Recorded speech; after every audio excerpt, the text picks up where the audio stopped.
Bonjour à tous et bienvenue dans les royaumes de Kea. Aujourd'hui, on repart dans Flesh and Blood et on va découvrir l'Armory Deck Pléiade pour Super Slam, donc la nouvelle édition qu'on a fait la display il y a mercredi justement. Donc ici, on va découvrir tous ensemble ce qui se cache dans cette Armory Deck. Donc déjà, on va regarder un peu l'Armory Deck en lui-même. Donc il y a Pléiade dessus, donc c'est joli, mais surtout on remarque que c'est C et B. Donc ça veut dire que c'est comme la dernière fois, on va avoir pour le CC, donc pour le construit, et aussi la façon qu'on pourra faire pour repasser en blitz. Donc pour jouer avec le jeune héros à 20 points de vie et 40 cartes. Pléiade, la super étoile. La foule s'emballe tandis que Pléiade monte sur scène. Les battements des tambours annoncent un chant de guerre qui promet une puissance performante. Quant à ses ennemis, le suspense pourrait bien leur porter le coup fatal. Donc elle va envelopper d'une aura tout le monde doit voir, que tout le monde doit voir, avec une confiance hors du commun. Elle sort sur un rythme martial qui domine les arènes, tandis que le combat atteint son paroxysme brutal et que résonne un hymne triomphal. Pléiade salue le public enivré par les acclamations.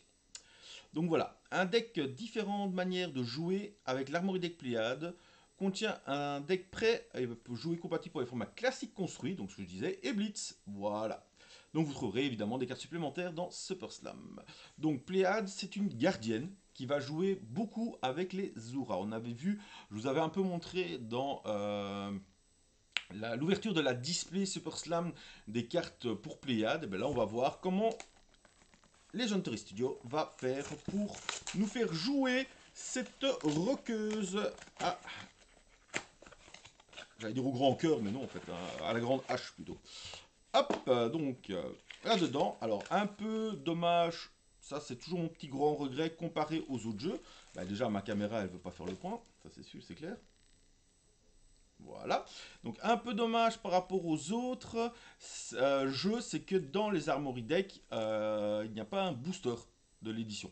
Voilà, dans les jeux comme One Piece ou des choses comme ça, vous avez un deck complet et un booster, sans Star Wars aussi. Ce serait pas mal qu'ils mettent un petit booster en. Alors, nous avons un petit fascicule qui explique comment jouer et surtout comment gagner à Flesh and Blood. Donc ça c'est intéressant, on peut le donner parfait pour les débutants, hein, c'est vraiment super. Hop, je le donne à mon fils vu qu'il débute, il en a besoin. Alors, on va ouvrir ce petit paquet avec notre merveilleuse Pléiade qui est ici. Hop, hop, on ouvre tout ça. Hop là, donc en version Blitz. Alors, ouvrons ce paquet.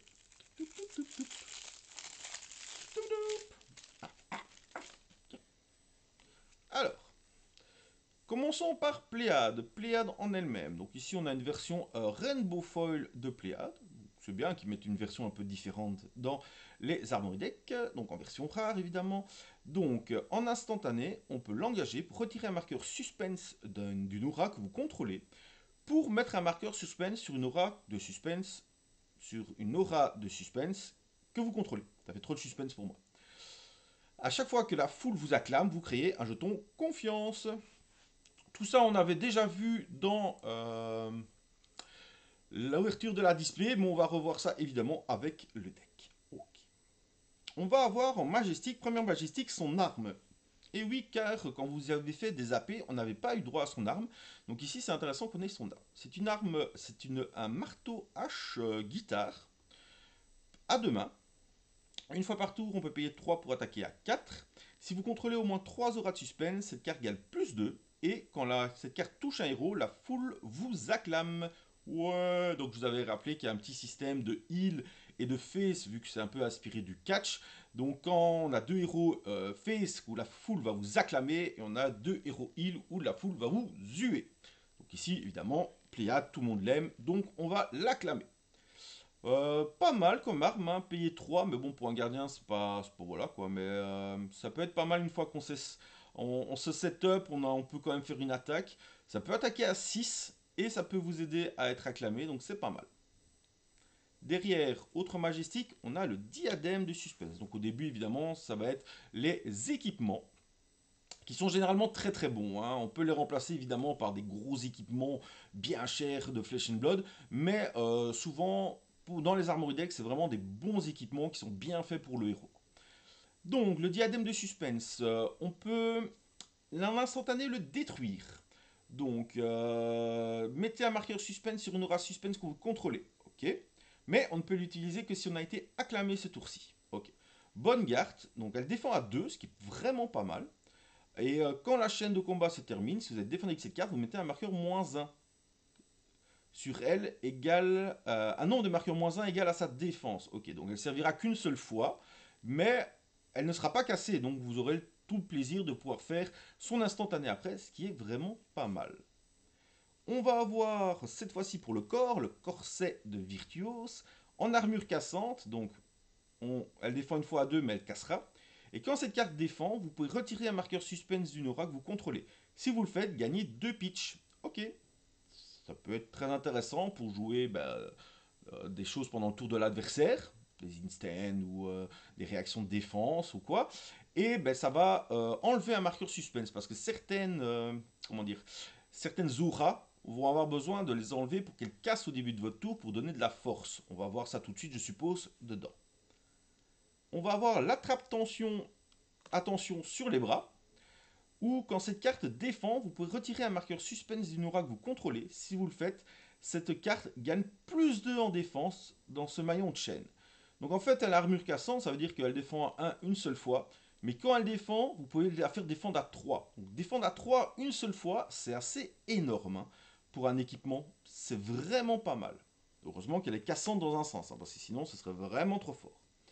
Sur les planches, donc quand cette carte défend, vous pouvez payer jusqu'à 3, créer autant de jetons dureté, et ça c'est extrêmement fort, parce que les jetons dureté, c'est des jetons qui se cassent au début de la phase de votre adversaire, et qui vont donner +1 en défense à la prochaine carte que vous allez défendre avec. Et là, vous payez jusqu'à 3, et vous pouvez en créer jusqu'à 3. Et donc ça c'est extrêmement fort, surtout qu'elle défend à 2, donc ça c'est fort, et elle est tempérée, ça veut dire qu'elle va pouvoir au moins défendre 2 fois. Donc vous aurez au moins 2 fois l'effet de mettre des jetons dureté. Excellentissime carte ça. Vraiment très bien.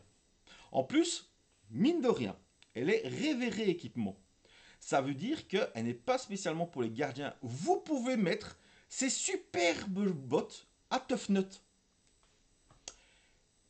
Je ne sais pas si c'est une bonne nouvelle ou pas, mais on peut mettre ça à Tough Nut. Et ça, c'est extrêmement fort. Ok, ça c'est assez puissant. Tough Nut, bon équipement pour toi. Alors, super étoile. Pour un, on a un instantané aura avec des marqueurs suspense. Ça c'est bien parce que c'est un qui n'existe pas dans Super Slam, donc c'est intéressant. Qui va faire que quand cette carte entre dans l'arène ou la quitte, la foule vous acclame. Donc super intéressant ça. Super, parce qu'on rappelle que quand la foule vous acclame, oups, chaque fois que la foule vous acclame, vous allez créer un jeton confiance. Qu'est-ce qu'un jeton confiance? On le verra tout de suite, mais un jeton confiance, je vous l'explique déjà, c'est un jeton qui se casse au début de votre tour et qui dit que votre adversaire ne peut bloquer qu'avec 2 cartes non-bloc maximum. Ça, c'est super fort en fait. Super étoile, donc très très bonne rare. On va l'avoir, je suppose, 2 ou 3 fois. On va l'avoir 2 fois pour l'instant, peut-être 3 fois dans le kit qui est derrière pour augmenter en version CC. Ovation debout. Pour 6, c'est une carte qui attaque à 8. Si vous avez au moins 3 euros de suspense, on quitté l'arène ce tour-ci. Ces cartes gagnent. Quand cette carte touche un héros, jouez un tour supplémentaire après celui-ci.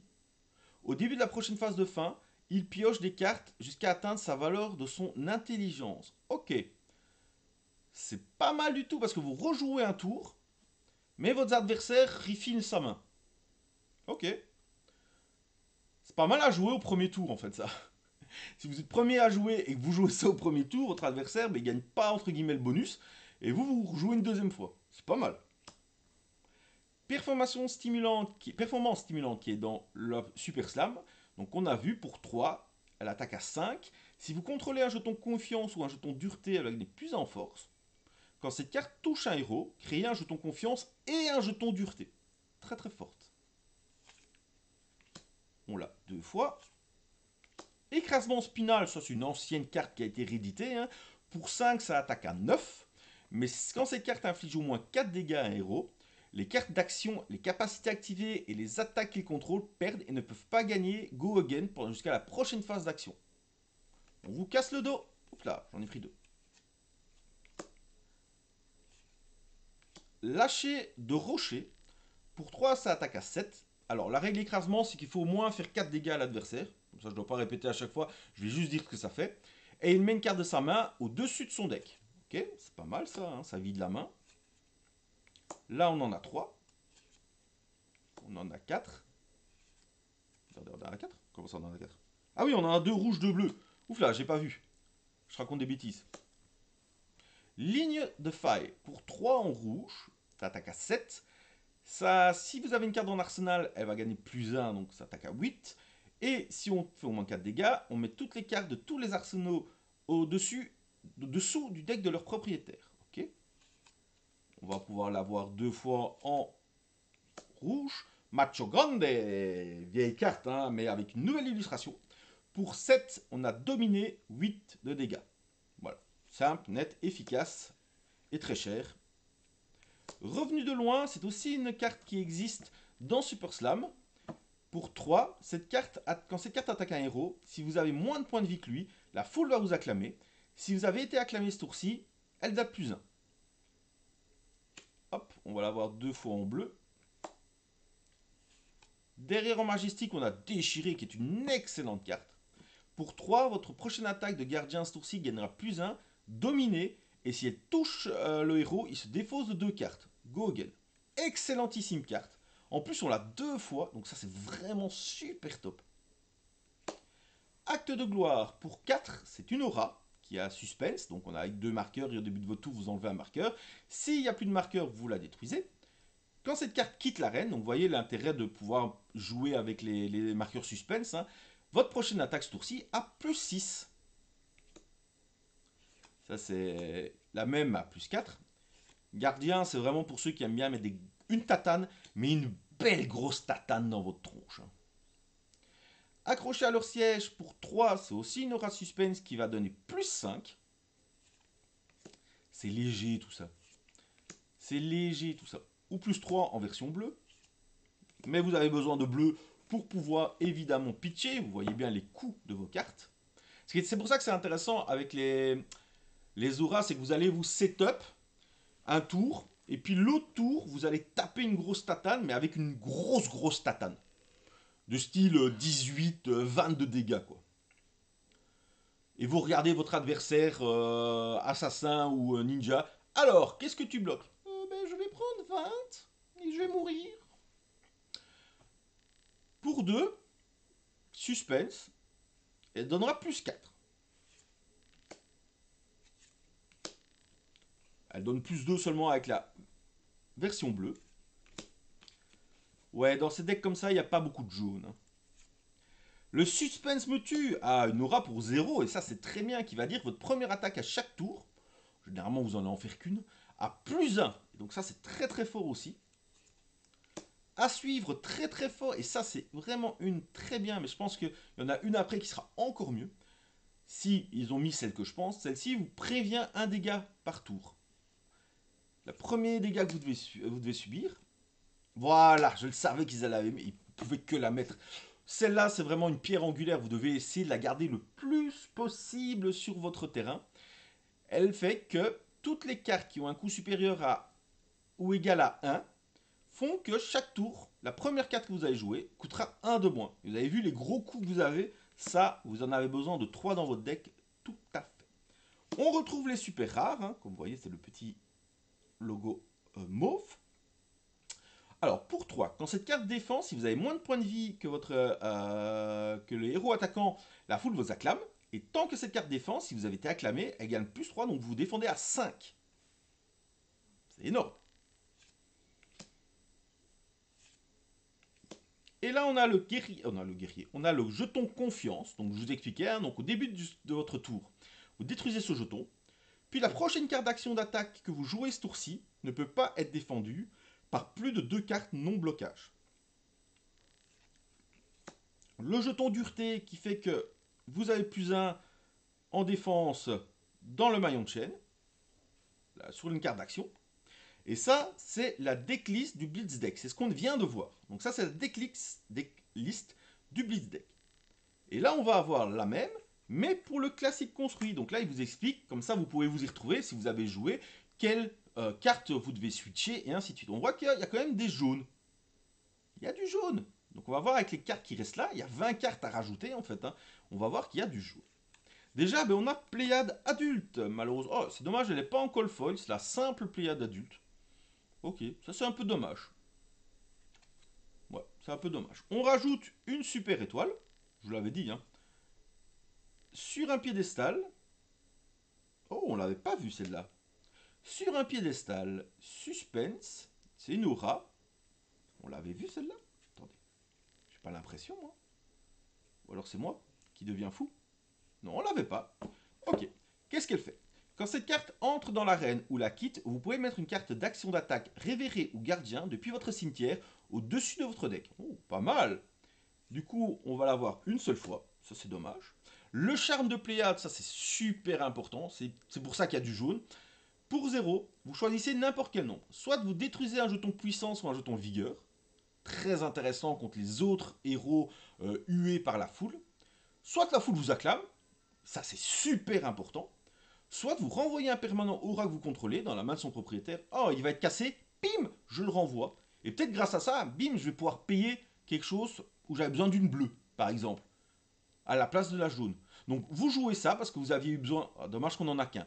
Vous avez eu besoin d'une bleue parce que vous n'avez pas assez pour payer. Ah ben c'est pas grave, je vais Pléiade, la foule m'acclame, je récupère une de mes auras qui allait se détruire, et soit je pourrais la rejouer, soit je peux payer quelque chose avec une bleue. Très important, ça c'est x3 les gars.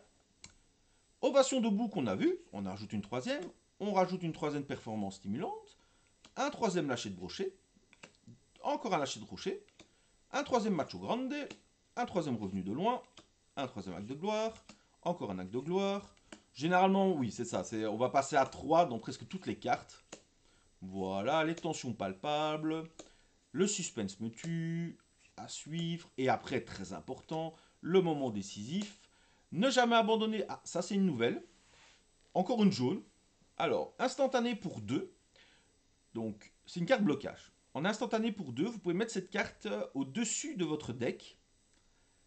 Au-dessous de votre deck. La carte d'action ciblée gagne plus 3 en défense dans ce maillon de chaîne.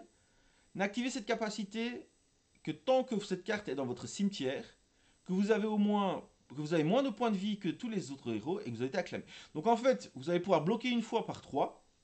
Et puis, pour 2, vous allez pouvoir, quand elle est dans le cimetière, payer 2 en instant, la mettre en dessous de votre deck et donner plus 3 en défense à une carte qui bloque aussi. Mais voilà, il y a quand même 3 conditions. Ok, ben c'est pas mal du tout. Le petit QR code pour savoir comment on la joue. Donc Pléiade. Pléiade, qu'est-ce qu'on en pense? Ben c'est du pur gardien, il n'y a pas photo, hein, ça va être une grosse claque dans la tronche. Mais là où le petit twist que j'aime bien, c'est qu'on va vraiment jouer sur les auras qu'on va pouvoir mettre, qui vont nous aider et qui vont pouvoir en fait préparer le terrain à une énorme attaque le tour suivant. Alors, c'est à tester, je ne sais pas vraiment donc, si elle peut être méta ou pas du tout. Est-ce que le fait de jouer qu'un tour sur 2, parce qu'il ne faut pas oublier qu'on va souvent défendre aussi, hein, donc on a des grosses défenses, mais voilà. Je pense que ces équipements sont très bons. Je pense que le deck peut faire quelque chose. Alors je ne pense pas que le deck sera top méta, clairement pas, ni tier 1. Mais pourquoi pas, tier 2, tier 3, ça peut être intéressant. Et pour commencer, mais c'est pas mauvais hein, pour commencer. Si vous commencez, vous avez quand même un héros qui se défend bien, qui peut bien taper, qui a des petites interactions, donc c'est intéressant pour aussi apprendre le jeu, apprendre Flesh and Blood, donc voilà. Voilà mon avis les amis, ce petit deck ben, je l'aime bien, je vais peut-être le sliver pour le tester. Et on se retrouve bientôt pour de nouvelles vidéos dans cet univers ou dans d'autres. À bientôt!